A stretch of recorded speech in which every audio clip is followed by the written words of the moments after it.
Assalamualaikum warahmatullahi wabarakatuh. Sampurasun. Halo sobat masa lalu semuanya, masih bersama saya Raden Adam Pratama di channel Jejak Sejarah Indonesia. Di kesempatan kali ini saya masih membahas tentang gedung-gedung bersejarah atau tempat-tempat bersejarah yang ada di sekitaran Jawa Barat. Yang akan kita bahas di video ini adalah 3 gedung bersejarah yang ada di Jawa Barat. Jangan berlama-lama, mari kita simak videonya sampai habis. 1. Monumen Perjuangan Rakyat.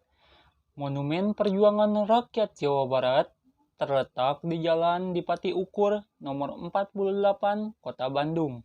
Lokasinya berhadapan dengan Gedung Sate dan di depan kampus Universitas Pajajaran, Kota Bandung. Monumen berdiri di atas tanah seluas kurang lebih 72.040 meter persegi dan luas bangunan kurang lebih 2.143 meter persegi, serta model bangunannya berbentuk bambu runcing yang dipadukan dengan gaya arsitektur modern. Monumen diresmikan penggunaannya oleh Gubernur Jawa Barat, R. Nuriana, pada tanggal 23 Agustus 1995. Monumen Perjuangan Rakyat Jawa Barat memiliki koleksi hanya berupa 7 buah diorama pada ruang pameran tetap dan tidak sebanding dengan luas pameran tetap, sehingga banyak area pameran tetap yang masih kosong, belum terisi koleksi. Adapun koleksi diorama pada ruang pameran tetap tersebut adalah 1. Diorama Perjuangan Sultan Agung Tirtayasa bersama rakyat menentang kolonial Belanda tahun 1658.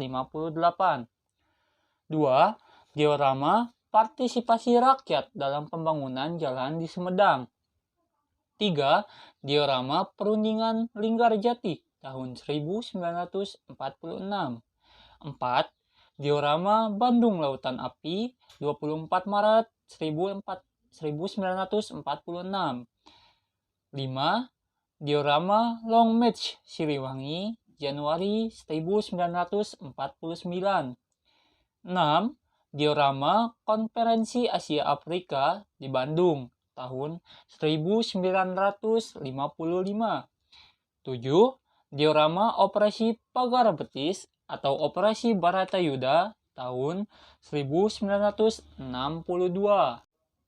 Di samping itu, terdapat relief pada bagian dinding depan Monju. Relief ini menceritakan sejarah perjuangan rakyat Jawa Barat mulai dari masa kerajaan, masa pergerakan, masa kemerdekaan, dan masa mempertahankan kemerdekaan dalam melawan penjajah baik Belanda, Inggris, dan Jepang. Selain itu, Monju dilengkapi pula oleh ruang audiovisual dan ruang perpustakaan yang akan digunakan sebagai sarana dalam memberikan informasi sejarah perjuangan rakyat Jawa Barat bagi pengunjung. Akan tetapi, untuk bahan informasi melalui audiovisual masih belum memadai. Monju juga mempunyai halaman yang luas, musola, dan toilet yang nyaman untuk memberikan pelayanan bagi pengunjung. 2. Monumen Rawagede, Karawang.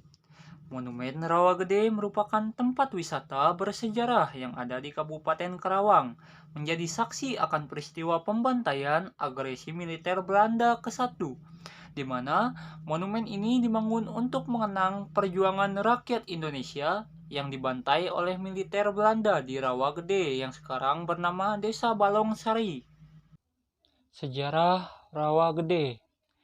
Monumen Rawagede dibangun pada tahun 1995 dan mulai diresmikan pada tahun 1996, 1 tahun setelahnya, di mana yang menjadi latar belakang dibangunnya monumen ini terjadi pada tahun 9 Desember 1947 yang dikenal dengan nama agresi militer Belanda pertama atau ke-1.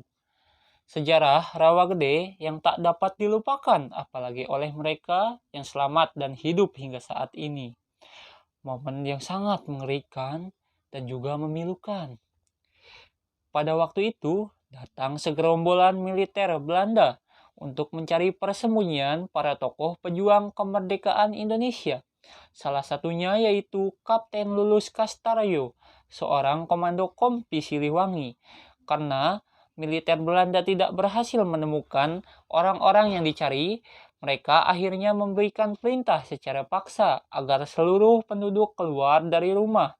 Lalu, peristiwa pembantaian pun tak terelakkan lagi. Militer Belanda membunuh para lelaki yang ada di Rawagede, termasuk diantaranya yang masih beranjak remaja. Mereka dibantai tanpa ampun. Hingga pada waktu itu, di Rawagede terjadi peristiwa berdarah. Itulah yang menjadi penyebab akan pembantaian yang terjadi di Rawagede, Karawang, dan menjadi sebuah peristiwa berdarah kala itu. Di Monumen Rawagede, data menunjukkan jumlah korban meninggal dan dimakamkan di Taman Makam Pahlawan yang diberi nama Sempurna Raga ini berjumlah 181 orang. Tak jauh dari makam, dibangun Monumen Rawagede yang berbentuk 5 segi 4, yang di tengahnya terdapat 17 anak tangga sebagai akses menuju pintu masuk monumen. Daya tarik Monumen Rawagede. Di antara daya tarik wisata Monumen Rawagede yang bisa kamu temukan adalah satu, patung emas.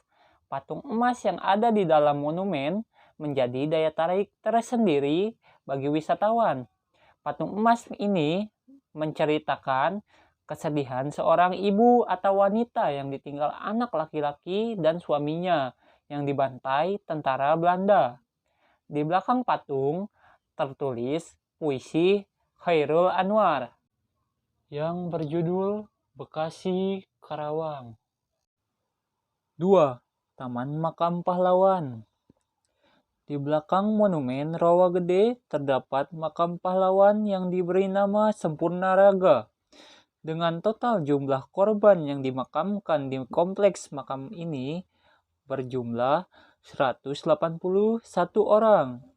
Di dekat Taman Makam Pahlawan terdapat tempat upacara yang menghubungkan makam dengan Monumen Rawagede.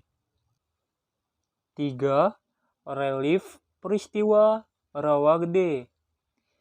Kamu juga bisa melihat rangkaian peristiwa Rawagede dalam sebuah relief yang ada di sisi luar monumen. 4. Diorama peristiwa Rawagede.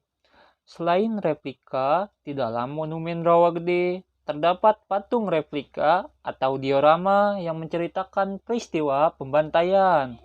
Terdapat juga patung tentara Belanda yang sedang menggeledah desa dan membunuh para lelaki yang ada di desa Rawagede pada waktu itu. Alamat dan lokasi Monumen Rawagede. Alamat Monumen Rawagede berlokasi di Jalan Monumen Rawagede, Mekarjaya, Rawamerta, Kabupaten Karawang, Jawa Barat.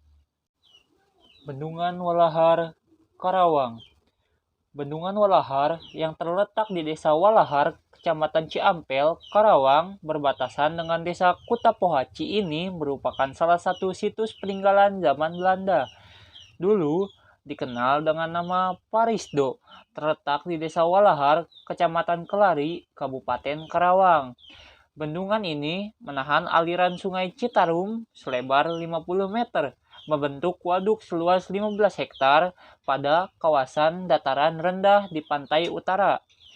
Bendungan ini membagi Sungai Citarum yang difungsikan untuk mengatur debit dan sirkulasi air dalam mengairi areal pesawahan di Karawang. Bagian dasarnya merupakan bagian dam dengan jembatan jalan sekitar 3 meter melintang di atasnya. Pada jembatan ini terdapat semacam bangunan terdiri dari beberapa ruangan dengan bentuk langit-langit di atas jembatan yang melengkung. Pada dinding di atas jalan masuk terdapat tulisan Bendungan Walahar Kali Citarum mulai dipakai 30 November 1925 untuk mengairi sawah seluas 87.506 hektar.